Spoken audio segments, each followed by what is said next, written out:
With the rise of people like Andrew Tate, Hamza, and God knows who else now, I think our generation was actually given a lifeline. We were given a chance to climb out of this hell that we saw everybody else going deeper and deeper into. And at least for me, my imagination started to take hold. I would imagine all of the things I'd do, all of the things that would make me better than everybody else around me. I don't know how many people can relate, but let's just say my expectations were let down a little bit. Yeah, sure. I went from basically failing school, playing Minecraft 8 hours a day, to one of the best students in my class and being relatively fit. But I still felt like I was only at step two. I still felt like I was doing like 2% of the things I possibly could have been doing. Self improvement brought hope, but it also brought fear and anxiety. The anxiety of knowing that we have to live to our purpose, we have to be stoic, we have to be making money at 12 years old, working 12 hours a day, or we're falling behind. All of that anxiety was, at least for me, put onto my shoulders at a pretty freaking young age of like, what was it, 15? And I'm pretty sure it was put on some people that were 13. The anxiety literally stun locked me. It's a video game term. And I couldn't seem to move to get out of it. Because as a teenager, I burdened myself with things that most adults wouldn't be able to handle. Supporting and retiring my parents?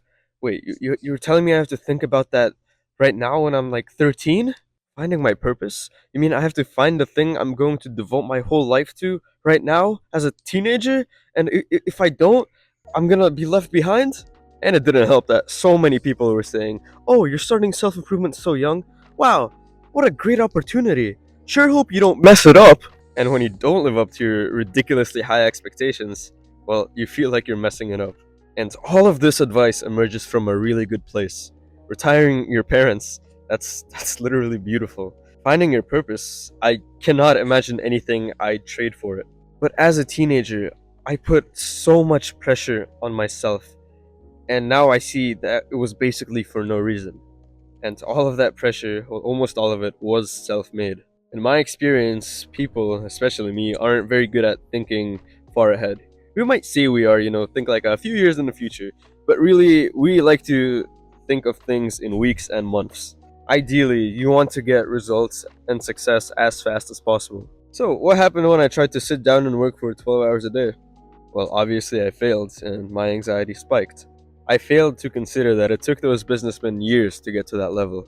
And that might seem like common sense to you, but to me, a few years ago, anxiety, man.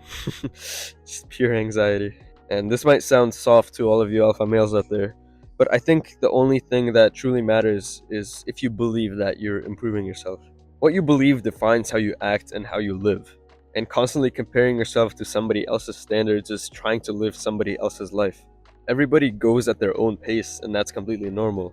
And you might call me a Jeffrey for this, but who said you have to be number one to live a fulfilling life? If that were the case, wouldn't only billionaires and freaking Dubai businessmen be happy? In this book, The Subtle Art of Not Giving a Fuck by Mark Manson, there's a chapter, and I'm going to be paraphrasing because I read it a while ago. There's a chapter that basically says you're probably going to end up normal and average. Because statistically speaking, it's pretty likely. And he says that that's completely fine. When you think about it, this modern self improvement influencer idea of a fulfilled life is a pretty modern concept. Looking over the centuries, the millennia that humans have existed, we didn't always have dropshipping in Dubai, yet we lived fulfilling lives. Anyways, I think an actionable step that you can do is just try and imagine what patterns might emerge for people that did live fulfilling lives. And I think some of the basics would just be friends, family, nature. And those things aren't shiny. They don't make you sound like a high value man. Average people have them, and I don't want to be average, but not every average person has to be depressed just because they're average. And I'm not saying be average, I'm just saying that maybe all of the things that influencers say that have to concern materialism and money. Yeah, sure, it can make you happy, but there are definitely other ways. So that means even if you do fail in becoming this ultra successful online persona, that doesn't mean it's the end. That doesn't mean you're gonna become homeless just because you didn't create a business when you were 13. And in this way, the pressure is magically off. So now you're free to do, well, what you want to do, almost like with this childlike sense of curiosity and wonder. It's like, this is interesting. What's gonna happen if I do this? You do something not because someone told you need to do something. You do it because you're interested in it and you want to see what could happen.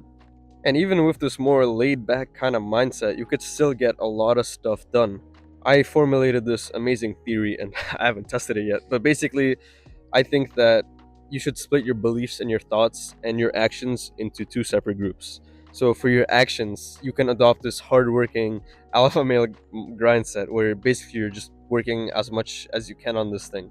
But then for your beliefs and thoughts, treat that thing with this childlike sense of curiosity. Treat it as if you're still a child, as if you're just exploring this. You're having fun doing it. It's a game.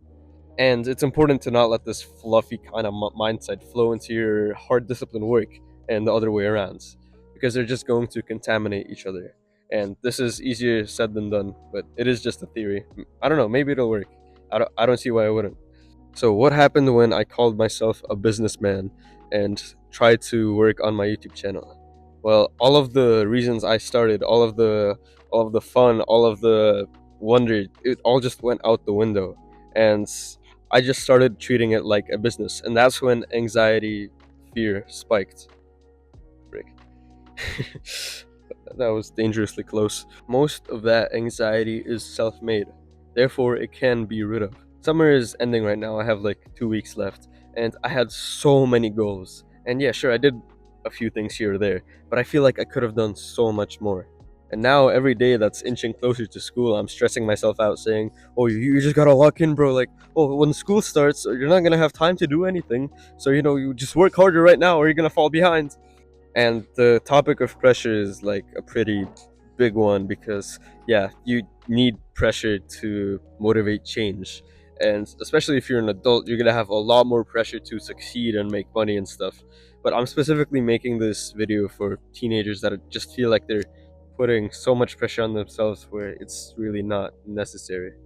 It's good to want to improve, but most of these goals that I set, well, in reality, they would take literal years to fully realize. And those goals that were supposed to be fun and kind of self-indulging, in like, okay, like, oh, are you going to the gym? Oh, I'd love to build some muscle for me, because you know, when you think about it, it is kind of selfish. Those goals that were supposed to be fun and good for you, well, they end up making you depressed, bro. How messed up is that? I think, like most inconclusive self improvement videos, the answer comes down to plain overthinking. I think sometimes you just kind of have to let go and let life take you with the flow. And I'm not saying just, oh, okay, then I won't do anything, I'll just let life run past me. I'm saying that sometimes it's not good to try and think 20 years, plan 20 years in the future because you can't. Doesn't mean to be average. But it does mean to not try and fight every single second of life to see if you're going on the most optimal path. Just sometimes you have to take a leap of faith and trust yourself to do the right thing.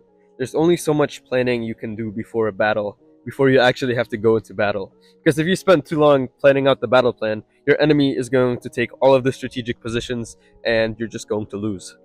And that's when you're going to realize that you spent your time doing the wrong thing, when you could have spent your time just actually acting and trusting yourself to act in the right way. Okay, bro, if you liked my cat and if you for some reason liked this video, I'm going to be releasing a Discord server soon. Basically, you can just like talk to me. I'll be putting a bunch of free value there. So yeah, go join that when the link is up. I'll probably make a community post. But yeah, besides that, I really hope this video helped you. Yeah, go do some push-ups. Actually, hit 2 push-ups right now for me, okay? Just 2. You can do more if you want, but hit 2, okay? Alright, bro. See ya.